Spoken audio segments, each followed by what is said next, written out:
পুরান ঢাকার ইসলামপুরের কুমারটুলি এলাকায় বুড়িগঙ্গার তীর ঘেঁষে দাঁড়িয়ে আছে এক অনন্য স্থাপনা, নাম তার আহসান মঞ্জিল। আজকের দিনে এটি একটি জাদুঘর হলেও একসময় ছিল এটি ঢাকার নবাব পরিবারের আবাসিক প্রাসাদ এবং জমিদারের সদর কাচারি। এর প্রতিষ্ঠাতা ছিলেন নবাব আব্দুল গনি। তার প্রিয় পুত্র খাজা আহসানুল্লাহর নামানুসারে তিনি এই ভবনটির নাম রাখেন আহসান মঞ্জিল।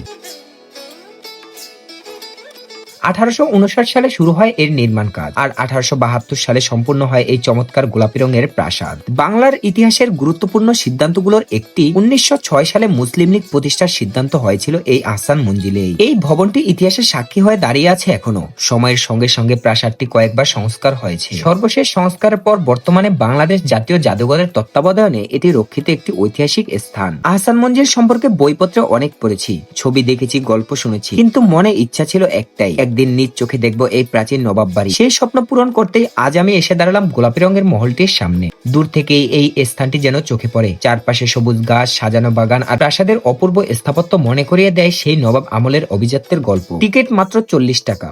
টিকিট কেটেই আমি এগিয়ে গেলাম মহলটির দিকে। প্রথম ধাপেই যেন মনে হলো সময় ফিরে গেছে শত বছর পিছনে। ঘূর্ণায়মান সিঁড়ি, খিলান দরজা আর উঁচু বারান্দা, সব মিলিয়ে যেন দাঁড়িয়ে আছি ইতিহাসের সামনে। এই ছিল আহসান মঞ্জিল নিয়ে আমার যাত্রার শুরু। পরের পর্বে দেখাবো মহলের ভিতরের সেই অপূর্ব সংগ্রহ, নবাবী আমলের অস্ত্রশস্ত্র সামগ্রী আর নান্দনিক নিদর্শন। তো পরের পর্ব কারা কারা দেখতে চান অবশ্যই কমেন্টে জানাবে। আপনাদের কমেন্টেই আমি পরের পর্ব দিব ইনশাআল্লাহ।